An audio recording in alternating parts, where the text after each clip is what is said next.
मैं आम तौर पर सेलिब्रिटीज़ को निशाना बनाने से थोड़ा परहेज करती हूँ, क्योंकि ये कई बार आसान आलोचना का शिकार हो जाते हैं, क्योंकि सवाल तो सत्ता से किया जाना चाहिए जिससे उनकी जवाबदेही सुनिश्चित हो।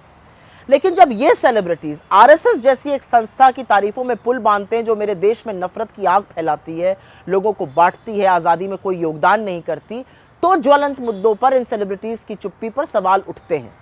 जब लोगों की लिंचिंग सिर्फ उनकी शक्ल देखकर या उनके खाने की वजह से होती है, आप चुप क्यों रहते हैं? जब लड़कियों का बलात्कार होता है और अपराधियों को सत्ता का संरक्षण मिलता है, आप एक शब्द क्यों नहीं बोलते?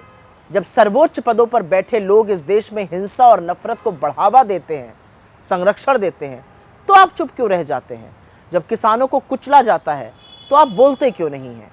जब मणिपुर हिंसा की आग में जलता है और महिलाओं के साथ बर्बरता होती है, तो आप चुप क्यों रहते हैं? जब बिल्किस बानो के दोषियों को माला पहनाकर सम्मानित किया जाता है, जश्न मनाया जाता है, गौरवान्वित किया जाता है, आप खामोश क्यों हो जाते हैं?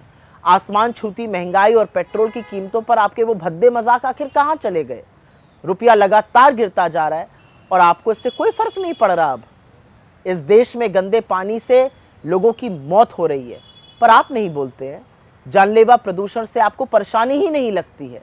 असलियत तो ये है कि खुले गड्ढों में गिरकर इस देश के युवाओं की मौत हो रही है और आपको ज़रा सा भी गुस्सा नहीं आता। कैसे नहीं आता? असल में तो आप तब भी नहीं बोलते जब आपके किसी अपने साथी के साथ बदनाम किया जाता है, उसके साथ बर्बरता की जाती है। आप हिम्मत ही नहीं जुटा पाते।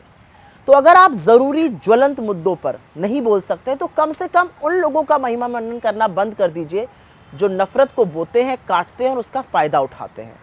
अन्याय के सामने खामोश रहना एक चॉइस है, लेकिन नफ़रत को बढ़ावा देना चॉइस कतई नहीं है।